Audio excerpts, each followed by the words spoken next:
मोदी की गारंटी, चारों तरफ हर जगह यही ऐड छाप रखी है। कुछ दिन पहले एक भाषण में गारंटी दी थी भ्रष्टाचार को लेकर। मेरी गारंटी है, भ्रष्टाचार हटाओ। इतनी बेशर्मी से इतना बड़ा झूठ सिर्फ वही इंसान बोल सकता है जो मानकर बैठा हो कि भाई जनता तो बेवकूफ है, मैं जो बोलूंगा वो अंधाधुंध मेरी बातों में विश्वास कर लेंगे। इस गारंटी की असलियत सुनो। Himanta Biswa Sharma 10,000 crore Sharda chit fund scam का आरोप अब बीजेपी में है। नवीन जिंदल 21,000 करोड़ कोलगेट स्कैम का आरोप अब बीजेपी में है। Ashok Chavan Adarsh housing society scam का आरोप अब बीजेपी में है। Ajit Pawar 70,000 crore Maharashtra state cooperative bank scam का आरोप अब बीजेपी के साथ है। Praful Patel 30,000 crore Air India scam का आरोप अब बीजेपी के साथ है। Suvendu Adhikari 10,000 crore Sharda chit fund scam का आरोप अब बीजेपी में है। छोटे बस कर यार, पापा की करा पेट्रोल खत्म ही नहीं होता।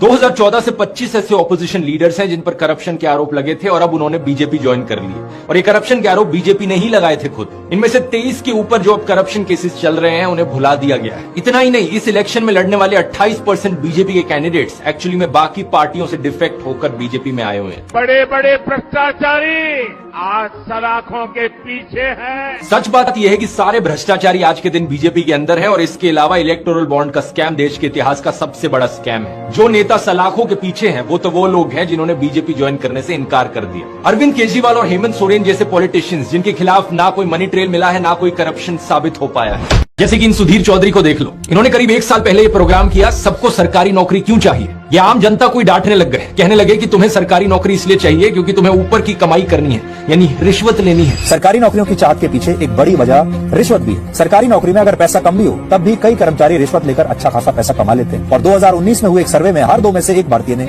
ये माना कि उन्होंने अपना काम करवाने के लिए किसी न किसी सरकारी कर्मचारी को रिश्वत दी थी। यानी सुधीर भाई के अनुसार प्रधानमंत्री मोदी का जो नारा था, न खाऊंगा न खाने दूंगा, ये जुमला है। और मेरा तो मंत्र है, न खाऊंगा न खाने दूंगा।